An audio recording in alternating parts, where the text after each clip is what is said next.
평안하셨습니까? 예수님의 훈련 조교 김한선 목사입니다. 지난 시간에 예수님을 사랑하는 사람들에 대해서 생각해 보았고, 이번에는 예수님의 제자의 두 번째 특징인 예수님을 따르는 사람에 대해서 생각해 보겠습니다. 오늘날 예수님을 따른다는 말은 의미는 무엇일까요? 예수님 당시에는 베드로처럼 모든 것을 버려두고 예수님을 따라 나서는 것이었습니다. 그러나 오늘날에는 꼭 그런 의미만은 아닙니다. 물론 전임 사역자들인 목사나 선교사 등은 대개 모든 것을 포기하고 예수님께서 하시던 일을 맡아서 합니다. 그러나 목사나 선교사보다 훨씬 많은 보통의 성도들도 예수님을 따를 수 있습니다. 물리적으로 전임 사역을 하는 것은 아니지만은 성도들에게는 세상 속에서 예수님의 삶과 사역의 원리를 따라 살아야 한다는 오히려 훨씬 더 중요한 사명이 맡겨져 있습니다. 뒤에 나오지만은 집사 목회자, 직장 목회자 등의 개념이 얼마든지 가능한 것을 이야기하고 있습니다. 그러면 예수님을 따르는 참 제자는 어떤 특성을 가지고 있겠습니까? 첫 번째로 예수님을 따르는 제자는 바로 회개하는 사람입니다. 회개 기도에 대해서 이야기하는 것은 가장 대표적인 사례가 되기 때문입니다.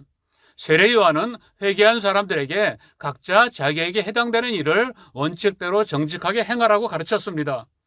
무슨 말인가 하면은 회개는 행동이라는 말입니다. 눈물을 쏟으면서 회개 기도를 하고 나서 여전히 똑같이 살아가는 모습이 오늘날 우리들의 현주소입니다. 회개한다고 해놓고 행동이 변화되지 않으면은 영적 위선으로 빠질 뿐입니다. 예수님의 제자는 행동과 삶으로 복음을 보여주는 사람입니다. 신앙의식이 제자의 수준으로 뿌리내리면 모든 일을 행동으로 보여줄 수 있습니다. 말로만 하는 믿음을 보면 믿지 않는 사람들도 믿지 않습니다. 우리 삶의 현장에서 보여주는 사람들이 예수님의 참 제자들인 것입니다. 두 번째로 예수님을 따르는 제자는 말씀을 바로 실천하는 사람입니다. 성경 말씀은 우리에게 세상 속에서 실천하라는 교본입니다. 말씀을 실천하지 않으면 오히려 굉장히 위험해집니다. 그것은 교만해질 수 있기 때문이고 위선적이 될 수 있기 때문이고 바리새인이 될 수 있기 때문입니다. 말씀을 많이 배우는 것은 좋은 일이지만은 그것이 실천으로 소화되어야 비로소 예수님의 제자가 되는 것입니다. 말씀을 실천하지 않으면 그 말씀의 온전한 뜻이 무엇인지를 알 수가 없습니다. 신학적으로 증명은 할 수 있을지 모르지만은 예수님의 제자로서의 신앙의식을 가지기는 어려울 것입니다. 세 번째, 예수님을 따르는 제자는 말이 아니라 삶으로 보여줍니다. 전체적으로는 같은 의미의 설명이지만은 예수님의 제자라는 말은 말을 많이 하는 사람이 아니라 삶으로 보여주는 사람입니다. 누가 보든 안 보든 하나님 앞에서 살아간다는 의식을 가지고 자기 신앙을 겉으로 드러내야 합니다.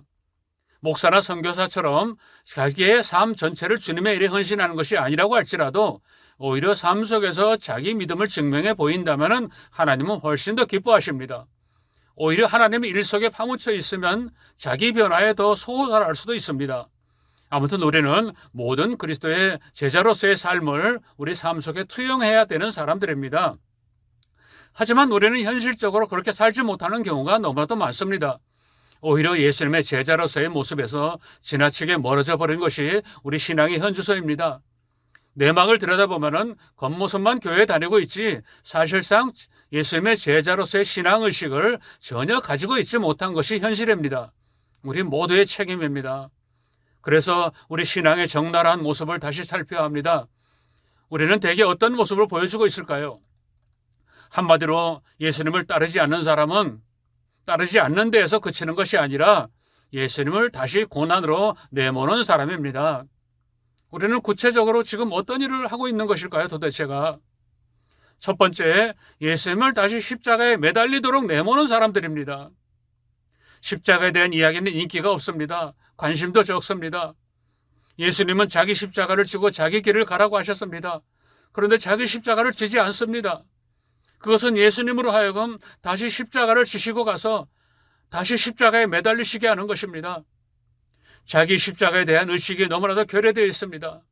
대다수의 기독교인들은 자기 십자가가 무엇인지 모를 뿐만 아니라 지고 가야 하는 의무감조차도 없는 형편입니다. 제자로서의 삶이 아니면 예수님을 십자가에 다시 못 박는 것이라는 사실을 알아야 됩니다. 두 번째로 우리는 지금 예수님이 다시 채찍질 당하시도록 내모는 사람들입니다. 예수님은 우리를 위하여 채찍질 당하셨습니다. 예수님의 고난은 우리 고통을 대신하신 것이었습니다. 그런데 그리스도인들은 자신의 고통과 어려움을 예수님께 맡기려고 하지 않습니다.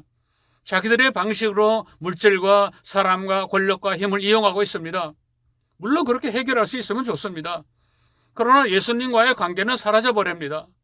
그것은 예수님을 다시 십자가에 채찍질 당하도록 떠미는 것입니다. 예수님의 제자의 모습이 아닙니다. 세 번째로 우리는 지금 예수님을 다시 태어나시도록 내모는 사람들입니다. 우리는 모두 예수님의 피의 공로로 제사함을 받은 사람들입니다. 회개하고 거듭나서 구원받은 사람들입니다. 그렇다면 거듭난 사람의 가치관과 목표를 향하여 나아가야 하는 것이 아닙니까?